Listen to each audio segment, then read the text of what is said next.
Hi, everyone. Welcome to Grounding Into Your Radiance. I am your host, Stacie Barber. Welcome to the show. Welcome to a space where I really feel the importance of getting honest and real and starting to declutter our minds, our lives, our bodies, and to be able to really drop back into who it is that we are at our essential nature, our essential self. I like to sort of look at it as who we were before the world told us differently, coming back to who is at the heart of our being. And that is really where we can begin to ground down, root down into who we are and be able to get into the nuggets of what makes us who we are so that we can radiate from that. So grounding in so that we can radiate out. That is what we're all about here. And we're talking about all the important subjects and topics that are coming through, that are dropping in, and that really feels so important and relevant in the world that we are currently living in. I really feel like the last year plus has been such a beautiful opportunity to almost have a clean slate in our lives and to be able to really sit back and think about what is important to me. What is it that I want to spend my time and my energy doing? Or some things that I can begin to cultivate, some practices in my life that can really help me become more closely aligned with who it is that I am at my core. And so those are the sorts of things that we're going to keep talking about here today. And in today's episode, I really want to bring forth some practices and some topics that have been really important in my life, that I have utilized in a few different ways, that I have seen others utilize, that I am sure you have heard many of the greats talk about, specifically Brene'brown, who's one of my favorite people to listen to. And I consider her a mentor with her work, talking about the idea of inviting in vulnerability and transparency and courage into our lives.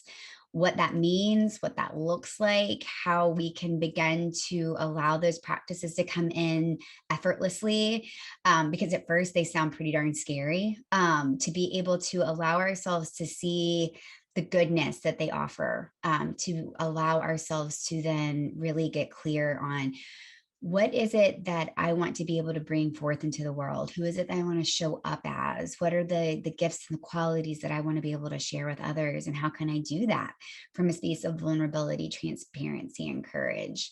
So those are just some of the topics that I really want to bring in today. And I'm kind of looking at this as like a power trio, that can really enhance like our overall sense of satisfaction and quality in life. And taking the nuggets of wisdom that, again, some of these greats have talked about for so many years, and be able to kind of chunk them down so that we can begin to apply them in our lives today. Because I am a student of many. I love to listen and read and take in all of the information, but I've also learned that we can only take in so much if we're not applying it. It's only doing so much good for our lives if we're not actually putting it into action in our lives. So we're going to talk about that, some practices that can be able to allow you to look at these topics that can seem sort of esoteric and big and scary at times, to break them down and say, all right, like what is actually happening here, and how can I invite this in a way that applies to my life today? And so that will really just help us bring more clarity, more understanding into that process so that they can in turn bring more joy into our lives. So I also like to think about, we hear these words, and what we know about the human mind is that if we hear a word or an idea, we immediately create meaning around it. So if you hear the word vulnerability, your mind already thinks of something. Maybe it thinks of a topic that you've heard Brene Brown talk about. Maybe it thinks about, I'm vulnerable as a female walking down the street in an unsafe city, right? There's two different, completely different meanings that our mind likes to make. But it's getting really clear on the meaning that we have currently created in our mind is something that we've created, so that it's not necessarily the end all be all truth. And I like to sort of come back, like what I was talking about with the last year being a really clean slate, come back, wipe the slate clean, even with the idea of what these words or these concepts mean, so that we can really start to bring in, like, what is the actual definition of these words, and bringing in that true meaning, so that then we can begin to create a different idea of what that means in our lives. So that's a practice I like to do often, because I've caught myself really, going down a path sometimes that was not even something that I had created. It was something I'd picked up from past experiences or other people in my life. So let's start there. Let's think about vulnerability. What is vulnerability? And there were a few different definitions that I saw, but one that really resonated with me is this quality or state of being exposed to the possibility of being attacked or harmed, either physically or emotionally. So the end part, people go, attacked or harmed. Let's go back to the very beginning of that. The quality or state of being exposed to possibility. If you take that into accord, just to begin, the quality or state of being exposed, bringing everything out into the light, not hiding any longer, right? Allowing ourselves to be seen. That is really what resonated with me in that part of that definition. And sure, there is a possibility that we may be harmed physically or emotionally from that circumstance. However, if you can go back to the initial component of the definition of being able to be who we are, being able to be fully vulnerable in whatever it is that's coming up for us, staying with that for a bit. Because if we go immediately jump to the second part of the definition, I know it's going to scare a lot of us away, right? It's like, no, I don't want any of that. But think about a way to be able to look and sort of broaden the way that we're allowing ourselves to create meaning around this word. What does vulnerability really mean? And what that word also really reminds me of is a concept that I have utilized in my life for so many years that has really cultivated the identity that of who I am today, is transparency. If I think about vulnerability and transparency, they really go hand in hand in my mind. And when I look up the definition of transparency, it says that it's an allowing light to pass through so that objects behind could be distinctly seen, an allowing of light to pass through so that things can be seen. Going back to vulnerability, being exposed, letting the light in so that things can be seen, knowing that there is a possibility of being either attacked or harmed, but knowing that there is this beautiful ability to be able to sit in this space of being truly seen for who we are. That is the ideal, the concept, the way of wrapping this around into how it can begin to shift our values, our beliefs, who we are, how we show up, really beginning to allow that definition to expand out, and so that we can see the full horizon of possibility in our lives with these concepts. There is a quote that I found that I really love that helps sort of bring both of these ideas together. And it says that transparency is how much information you share, while vulnerability is the truth and the meaning behind your actions and words. You can't tell true stories of vulnerability without transparency. And to be authentically transparent, you must be vulnerable. I love that so much. You can't tell true stories of vulnerability without being transparent, without letting the light in, without letting it all be seen. And to be authentically transparent, you also must be vulnerable. There takes a grace and a courage around that to be able to step into a space where we can allow ourselves to be authentically transparent, which also calls us to be vulnerable. And that quote was from Travis McKnight. And I really love the way that it allows both concepts to come together, letting the light in, removing the darkness, thinking of the concept of not hiding any longer. There's a sense of freedom that comes in. There's no more shame, clarity, being seen, allowing ourselves to begin to cultivate that into our lives. I don't know about you, but that really feels like something I want more of in my life. And that is something that I actively call in. And you might be wondering, why is it that we're talking about this today? Why are these topics resonating in this moment? And I truly believe that right now, the world needs more of this. The world needs more people who are willing to be vulnerable and transparent and honest and real, so that we can all begin to see things actually as they are. I truly believe in the quote from Maya Angelou that we are more alike than we are different. And we do not know the truth behind that unless we begin to share that truth.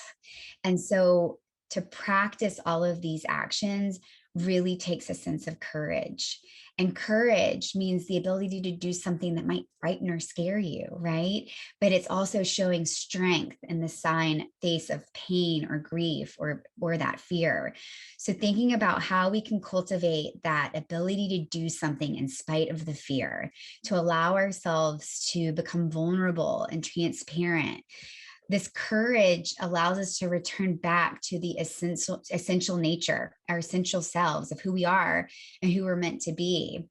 And one of my favorite quotes from Brene'brown says, making the journey from what people think to I am enough, allowing ourselves to remove the consideration or the fear or the worry about what others might think of me or how others might perceive me or what others might think, stepping into the courage of I am enough, even in this space of vulnerability and transparency. I am enough. And because of being in this space of transparency and vulnerability, I am enough.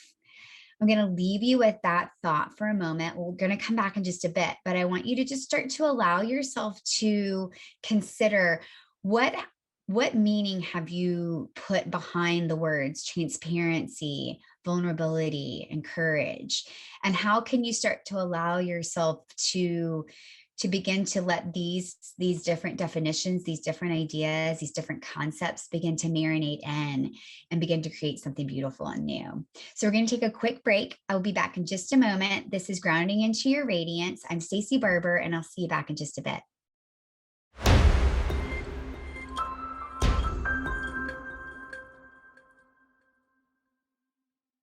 Welcome back. Welcome to Grounding Into Your Radiance. Welcome, everyone.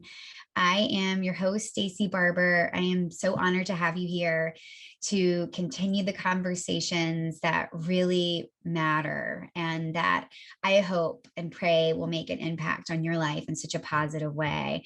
And I really love to bring ideas and concepts that have significantly affected and changed my life and made such an impact on who I am today.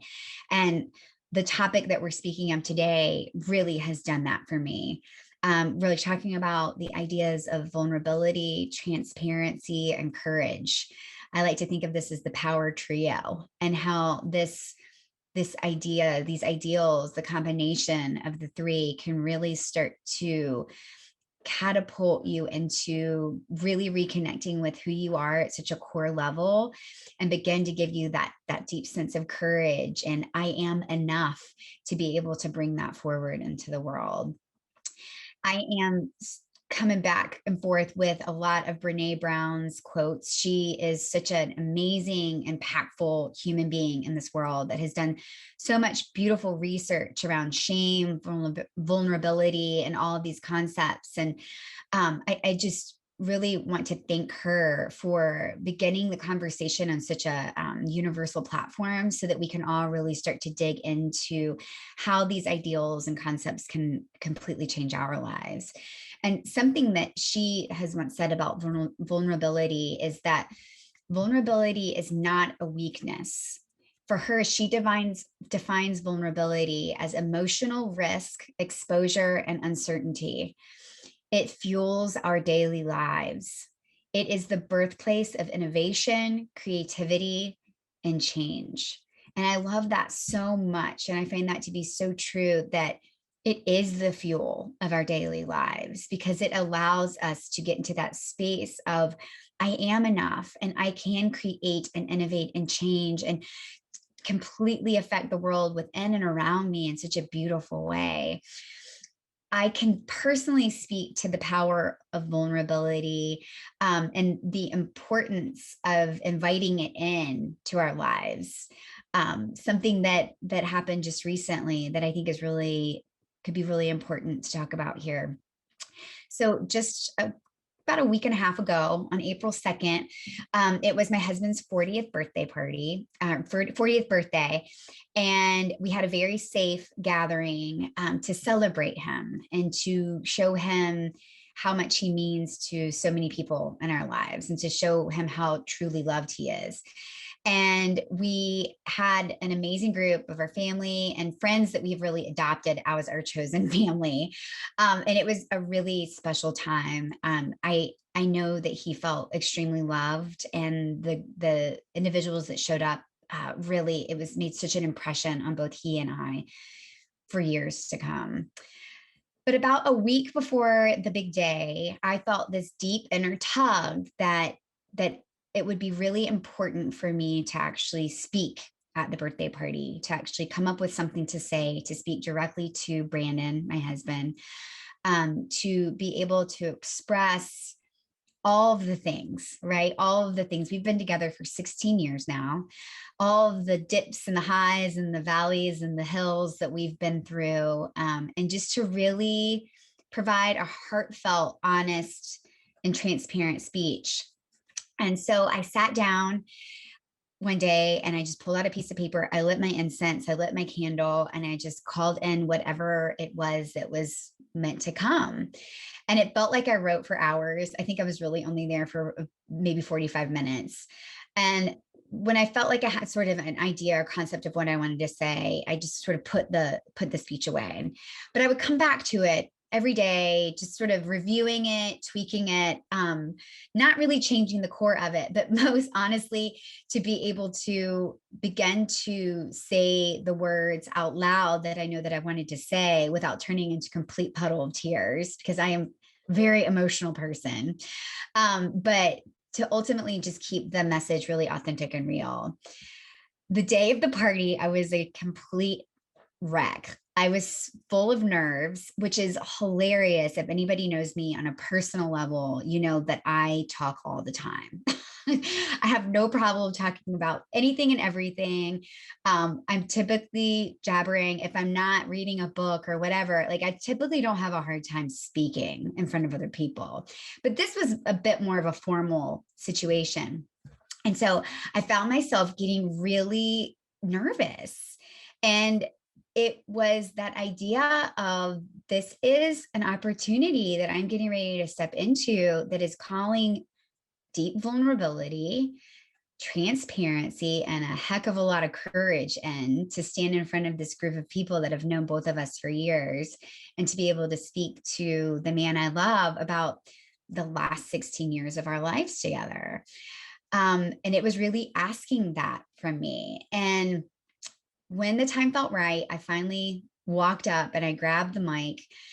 And the speech began something like this, with a quote from Richard Branson. It said, "Every success story is a tale of constant adaptation, revision, and change. And some say love is a two-way street that's always under construction." That was the beginning.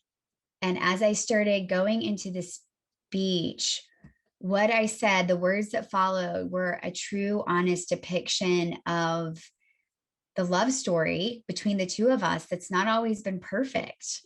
And this goes back to what I was speaking to before of, we're more alike than we are different, my friends. And in that moment, I could have talked about all the things that have always gone right in our relationship, and how much love we have shared, and the beautiful children that we have, and on, which I did include. However, I felt that it was very important to also talk about the fact that marriage, relationship, partnership is not always easy. Actually, sometimes it's really ugly. We have experienced the really ugly parts. We have actively worked through that. We're actively working through that now. To be able to come forward in front of this group of people, to be able to be really honest about that things aren't always pretty, right? That there are a lot of different setbacks and hurdles and speed bumps that we have to move through. In the last 5 years, Brandon and I have moved from being what I consider life partners to also being business partners. We've invited 2 children into our family, into our lives. We have sent one of our dear beloved fur babies to heaven together. We have experienced the loss of my father. We have experienced loss of grandparents. We have experienced loss of job. We have experienced some deep emotional setbacks and roadblocks within both of us. We have experienced immense change within the relationship that we have cultivated together in the marriage and our home. And to be able to stand in that space, knowing, going back to not worrying about what other people think, knowing that I am enough and that it is so important to tell the whole truth here, to be able to stand and look at the man that I love and say, I love you through all of this. And I'm so grateful to be in that space of, even though we've gone through these things, and because we've gone through these things, can we be in such a beautiful space today? It takes me back to the concept that I reviewed here of when we place a seed into the ground, we place the seed beneath the surface, under the dirt and the darkness, where it's cold and there's no light really coming in. That's when the true growth and evolution of that seed begins. It doesn't grow sitting on top of the soil when the sun's beating down and the wind's blowing and everything looks pretty and perfect. It's beneath the surface. And I truly believe that relationship in life is no different. Anything in life is no different. Any sense of growth is requiring that space of going beneath the surface and being able to allow ourselves to begin to go through the discomfort that we might feel, to be able to then come out above the ground so that we can grow and expand and radiate out.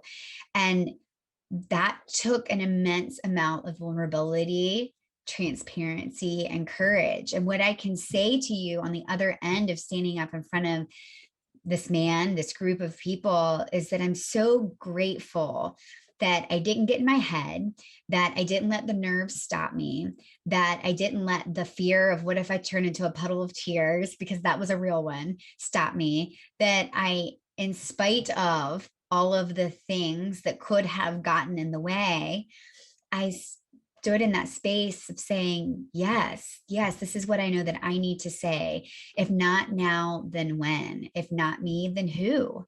And being able to allow myself to take that on so that I could provide a really beautiful birthday present to a deeply important person in my life.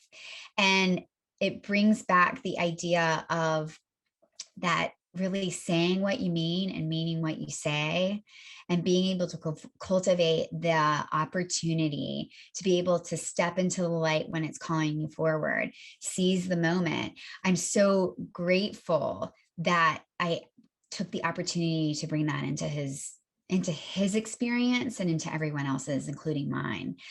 And I was on the phone with one of his best friends just the other day, and he said, you know, Stace, the world would be a better place if more people took the time to say the things that they need to the people that they love while they're here. And I just love that so much. And I couldn't agree more that remembrance that time is such a precious gift. And that if we have something that we want to express and to say to the people that we love, or if there's something that we need to say that might be really challenging and hard, cultivate the courage to be vulnerable and transparent and real and true. And I promise you, you will not regret that at all. So when we come back, we're going to dive into one of my favorite books the 4 agreements. We're going to start to talk about how this book can help us cultivate more of these ideas and concepts into our life. I can't wait to dive back into that with you. We'll be back in just a moment. This is Grounding Into Your Radiance. I'm Stacie Barber. I'll see you in a bit.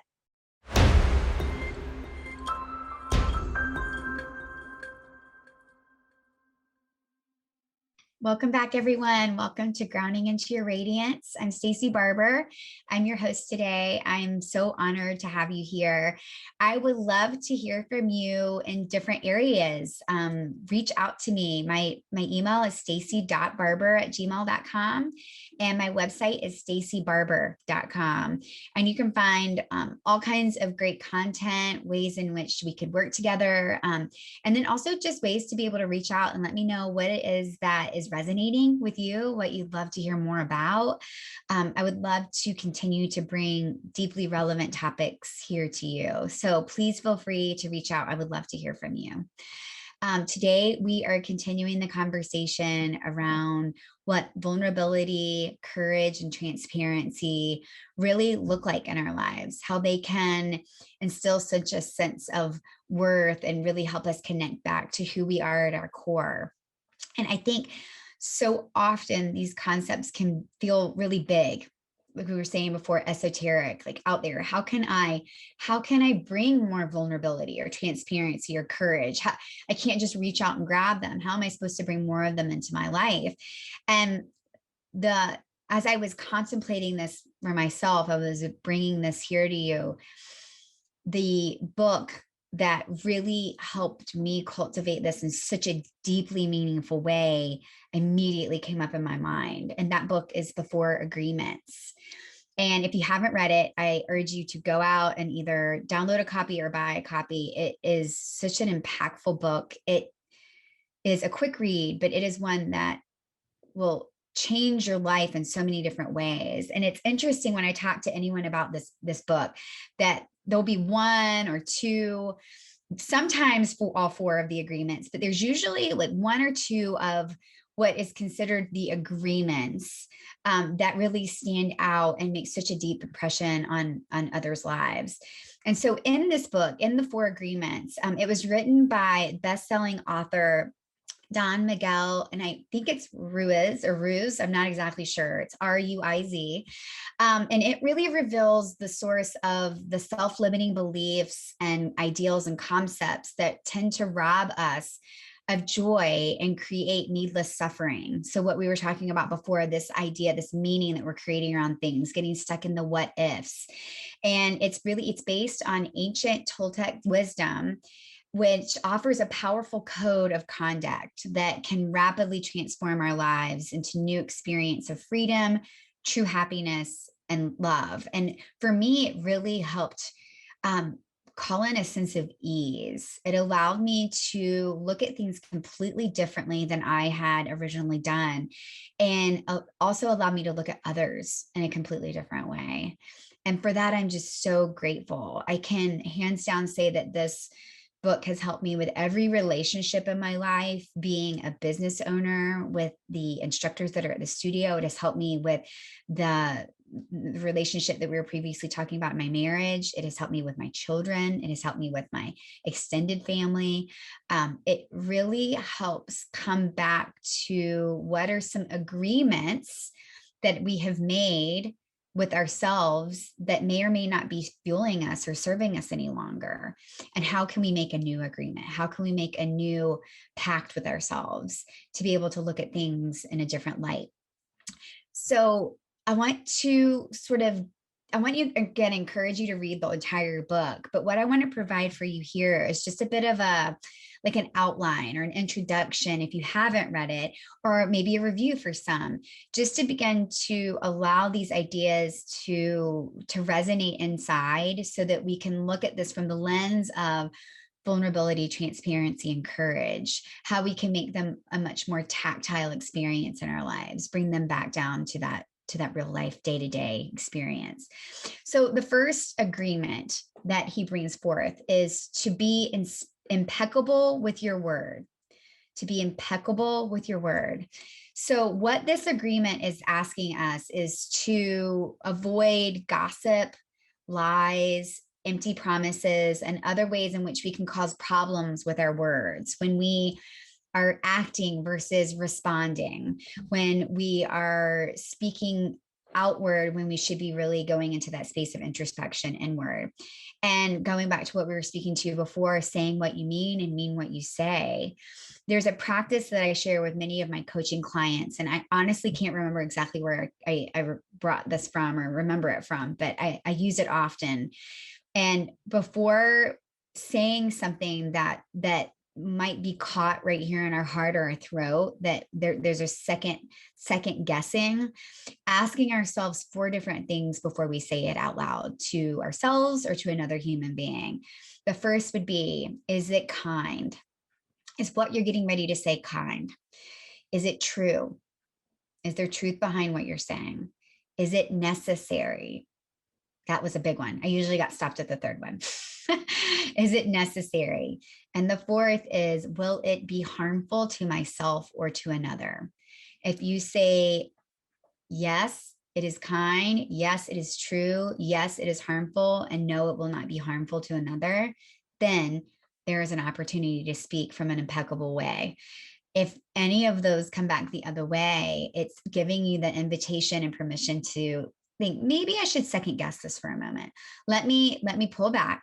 Let me think about this just a little bit longer until I can begin to find the words that really speak the message that I want to say, that others will receive. Because if we speak from that other space that would be harmful to another, they're not going to receive our message the way that we intend. So I really love that practice. It's a really great way to be able to pull that back in.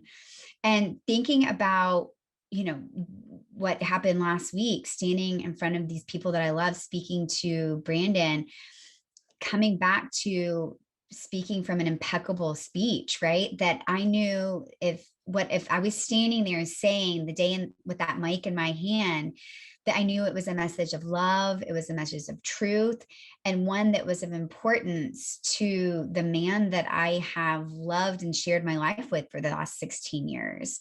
Also knowing that it could be very impactful for others to hear, to also hear that no matter what we see, no matter what meaning we create around a thing or a relationship, that there is also this truth behind that. So that felt really powerful to me that day. The second agreement in the book is, do not take anything personally. This was huge for me, like huge. I got to tell you, I used to take everything personally. Everything, what people would say, what they didn't say, what they would look at, what they wouldn't look at. Like, it was constantly in my mind. I was making it about myself. And what we know about the human mind is it's geared to be thinking about ourselves. It is geared to be making sure that we're safe, making sure that we're okay, but it's always coming back to us, making sure that we're okay. And so really looking at, don't ever take anything personal, because nothing is ever about you from another.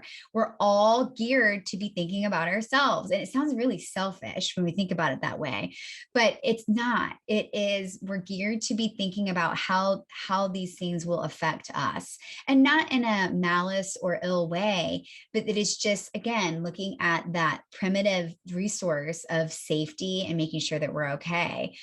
This concept deals with understanding how other people's behaviors and actions are simply and only a reflection of them, and the what they're thinking about, how they're feeling. It has nothing to do with us.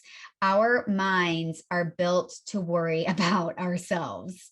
And this is the way that another person chooses to act, speak, behave, etc. Has nothing to do with you.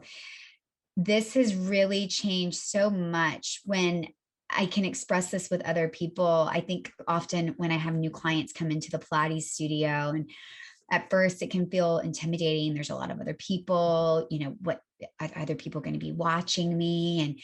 And I can honestly speak to them and say, everybody else is truly focused on themselves here.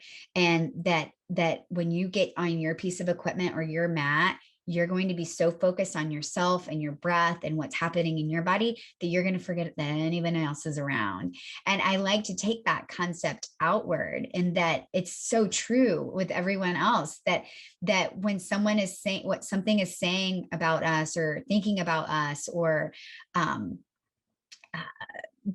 beliefs that they've created around who they think we are, it has nothing to do with who we are. It's a reflection of who they are and a meaning they've created in their own mind.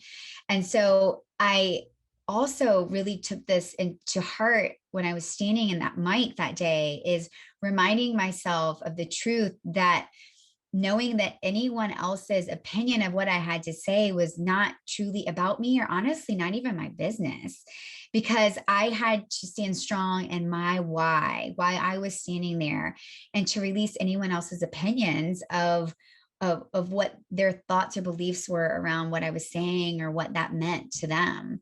And that is really such a powerful space to stand in, to know that who we are at our core level, what we're being called forward to do, is honestly something that is only ours, that we can experience in such a deeply intimate way. Katie Byron uses this in her work, The Work. And she says there's three kinds of business. There's my business, there's your business, and there's God's business, the universe's business, whatever concept you'd like to use there. But the overarching idea, your business, my business, God's business. And when we are in any one of the other two, other than our own, nobody's looking after ours.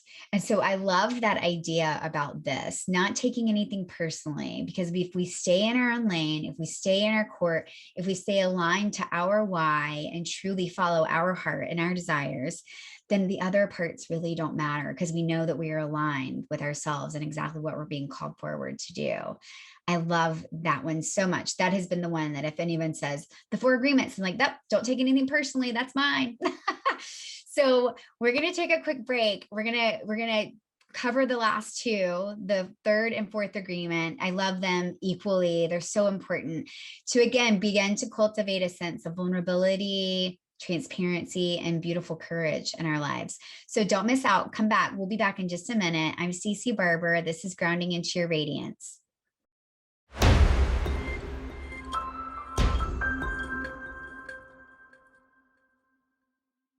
Welcome back, everyone. Welcome to Grounding Into Your Radiance. I am Stacie Barber, your host. So honored to have you here. Honored to be able to have these deeply meaningful conversations to cover topics that are near and dear and true to my heart. I hope they are to you. I would love to hear from you, hear what's resonating with you. Feel free to reach out to me. Check out my website. It's staciebarber.com. I would just love to stay connected with you in any way possible. And today we are continuing the conversation around the power of vulnerability, transparency, and courage in our lives, and how we can really start to bring them into our everyday way of living, how we can start to cultivate them in our lives in a way that feels tangible and accessible. And the way in which I have really cultivated that in my life is through the practice of utilizing the 4 agreements in my life from the book, The 4 Agreements. Please check it out. It's such a great read, quick read, but such a deeply impactful piece of literature. I would highly recommend it.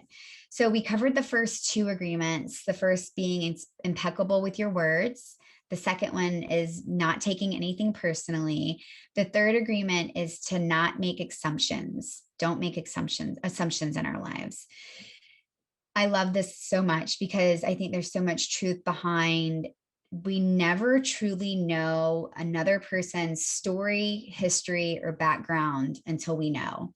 And I think so often we get ourselves into a bit of a pickle when we create this idea or this meaning of who a person is or what we think that their intention is before we actually know. And I love how this gives us the opportunity to sort of pull back and say, wait a minute, am I creating a meaning or an assumption around this person or this ideal that may or may not true?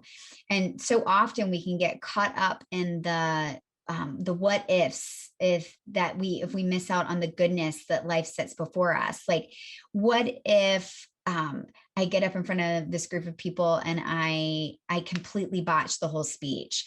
What if I am making the assumption that everyone's going to laugh at me?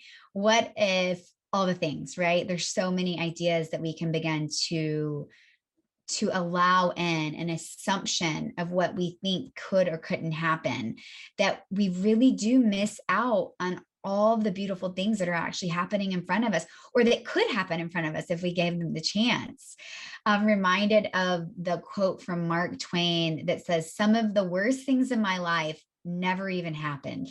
I love that so much, because it's the idea of the things that we create in our mind that we think could or might happen, that actually hold us back, that limit us, that keep us stuck in a space of fear, that never even actually happen.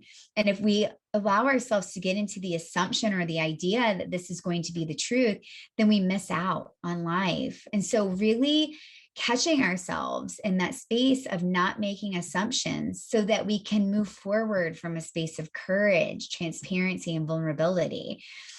There's so many opportunities to be able to implement this in our day-to-day lives, of realizing how often that we make an assumption about the person that's driving in the car beside of us, or standing in line beside of us, or the assumption of someone's integrity, or being able to allow ourselves to wipe the slate clean here again, and really see a situation, an opportunity, or an individual for exactly who they are, not the meaning that we have subconsciously created.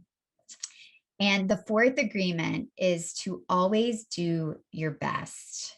And I love that by this, what the author is really saying is that to do the best you can at any given moment, period, and allow that to be enough, so that there will be no regrets. Some days your best isn't as good as other days, and that's okay. But as long as we put forth a valid effort into life, there's nothing to be ashamed of, and you won't beat yourself up about those less than perfect performances or situations or occurrences in our lives. Being able to say, you know what? I put my best foot forward. I did the best I could. I showed up fully. Allowing ourselves to be in that space really allows us to truly step into who we are and the work that we're meant to do here in the world. And I love that that also allows us to be extremely vulnerable, and that this was the best that I could do. I put my best foot forward, and that has to be enough today. And I do truly believe that there is such a sense of courage that takes to be able to stand in that space.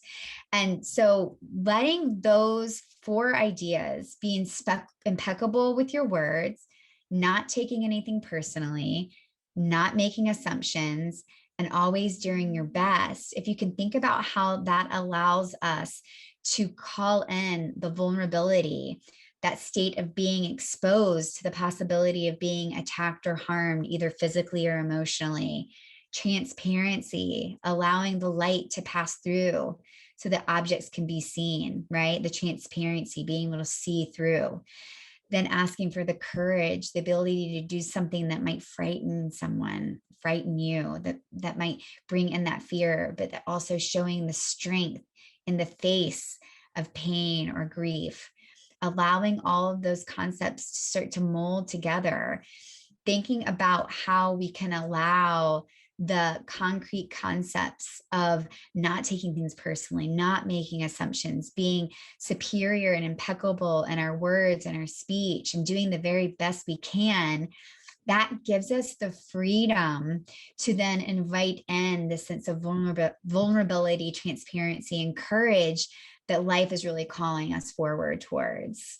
When I think back to some of the most instrumental aspects of my life, I have practiced some, if not all, of these concepts. And it's so interesting as I think back, because in the moment, these were definitely some of the most fearful, or that brought nerves up for me, or different emotions that I could have easily allowed in to step back or not step forward into the opportunity that was laid before me. But as I sit in that retrospection of being able to really look back at my life, the moments when I allow vulnerability, transparency, and courage in have been some of the most impactful of my life. I think about the decision that I made to speak openly about my teenage pregnancy and abortion in front of large groups, churches, and schools. That took a lot of vulnerability, transparency, and courage. When I felt courageous enough to quit my full-time job without a plan in sight and to be fully transparent about the divine calling that I felt dropping into me that day. That also took a lot of all three of those. There was a ton of vulnerability and courage that was asked for me to care for my father, who was dying from the disease that had deeply affected his life and ours. I think about when I stepped into the courage as Brandon and I became business partners alongside life partners, when we said I do, when we invited children into our home, when we allow ourselves to be exactly where we are in the moment, knowing that we are enough, that all of the other things are kind of out to the wayside, when we can really align with what is it that I'm being called forward to do, to say, to be, and then asking that powerful trio in, how can I allow myself to feel vulnerable, to feel transparent, and to allow courage to feed me forward? It's really beautiful. And remembering what Brene'brown said is that like these moments of vulnerability truly fuel our daily lives. They are the special sauce, the sweet stuff that really makes it all worth living. And so I hope that these ideas and concepts deeply resonate with you. I hope they help you think about things in a different light that may be able to open your heart and your mind to these concepts, creating different ideals and definitions around these esoteric ways of being, so that we can really allow them into our heart, so that they can begin to cultivate a life that we all deeply deserve and are being called towards. So thank you for being here with me today. I am so honored again to be with you. I hope this has deeply resonated with you, and I am sending you so much love. Until next time, this is Grounding Into Your Radiance. I'm Stacie Barber. I'll see you soon. Thank you for listening to Grounding Into Your Radiance, where you become empowered to face change and transition from a place of clarity. Learn to shed your layers and declutter the space between your story and your truth. Do you feel a little lighter now? Tune in next time for more opportunities to explore, dream, and reconnect with your essential self with Stacie Barber. For more information about Stacie and her services, visit staciebarber.com. That's Stacie, Stacie Barber.com.